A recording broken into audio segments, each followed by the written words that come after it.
Olá, amigos, nós estamos de volta, fechando a nossa lição de número 13. 13. Estamos nos despedindo desse trimestre e nós estamos estudando Jonas, esse profeta fujão, esse profeta complicado. E Nínive, a cidade para onde Jonas foi enviado, era uma cidade muito ímpia. Aliás, na história a gente estuda isso, era uma cidade que usava de métodos muito cruéis nas suas invasões e no seu avanço imperialista. E Deus comissiona Jonas para ir a Nínive. Interessante, né? Deus é o Deus das grandes cidades também.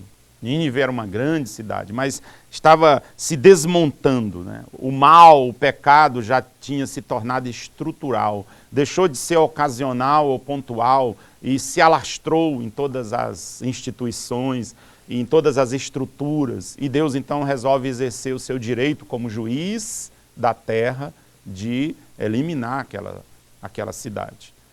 E Deus faz isso. Ele é o juiz. Ele é o Deus que, quando quer, exerce juízo. E algumas nações, inclusive, já perderam o direito de existir na história. A questão é que essa maldade de Nínive era tão conhecida que Jonas ele achava que Deus não deveria dar essa oportunidade.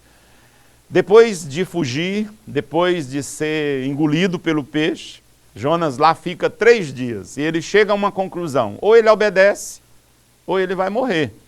Mas não é que Deus queria matá-lo, Deus não queria matar Jonas, tanto que não o fez.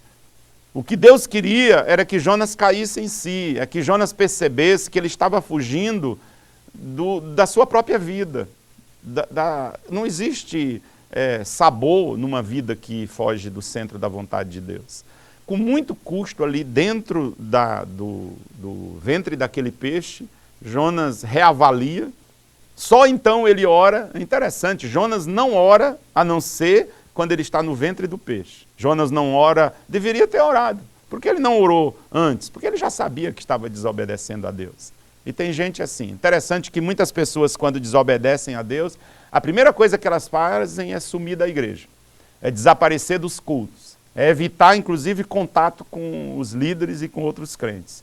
Jonas, ele só resolve orar no momento extremo, ali sendo consumido pelos sucos gástricos daquele peixe. Inclusive, há teólogos que dizem que quando ele vai a Nínive, ele tinha uma aparência muito estranha, que isso, inclusive, chama a atenção do povo. Há essa interpretação, que tem uma razão muito grande de ser. Jonas chega até Nínive e a história chega antes dele.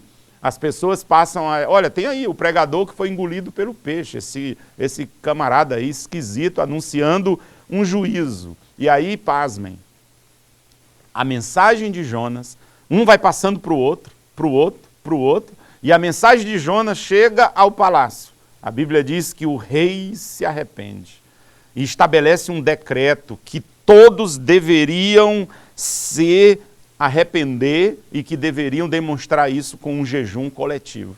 É o único lugar da Bíblia que mostra que até os animais foram obrigados a jejuarem. Naquele dia, os animais foram amordaçados e impedidos de comer.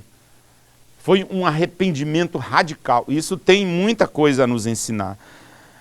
Porque o que a gente aprende com isso é assim, quando o pecado é intenso, e está entranhado, né?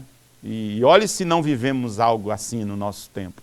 Quando o pecado ele se enraiza em todas as áreas, ele se torna estrutural, o arrependimento tem que ser radical. O arrependimento não pode ser mais ou menos. Tem que seguir na mesma linha de radicalidade. Essa é uma mensagem que Jonas, o livro e o ministério de Jonas ensina. Assim, os alcoólicos anônimos, eles têm um lema muito interessante, é que nunca a pessoa vai deixar de ser alcoólatra.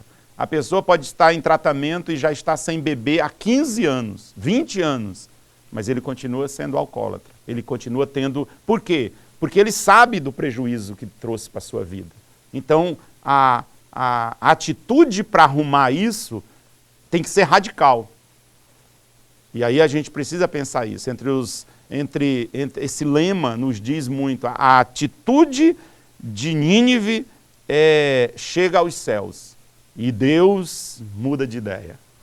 Que coisa linda, não é? O Deus da Bíblia é esse Deus que muda de ideia, sim, quando ele vê arrependimento no coração das pessoas. E Deus suscita o juízo.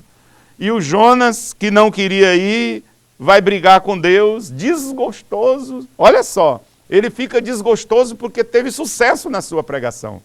Jonas é o pregador que mais sucesso obteve na história de todos os pregadores. Ele prega com liberdade, ele é aceito. Nesse sentido, até Jesus teve perseguidores. Jonas não teve perseguições. Ele prega com total liberdade, mas quando as pessoas se convertem, ouvem a mensagem, ele vai brigar com Deus. E ele vai dizer, é por isso que eu não queria vir.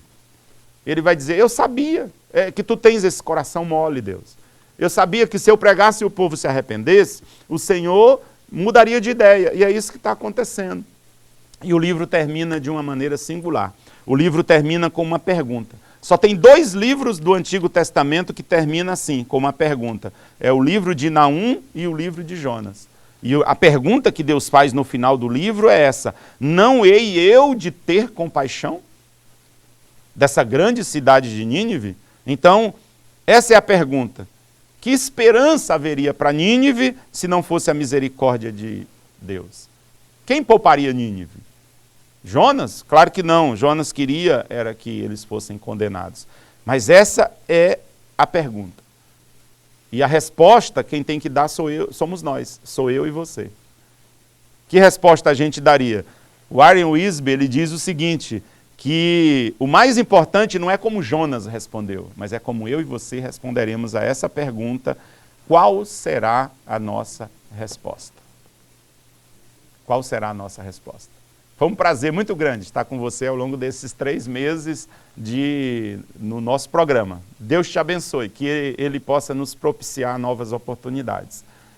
Até a próxima, se Deus permitir. Até a próxima revista, se Deus assim permitir.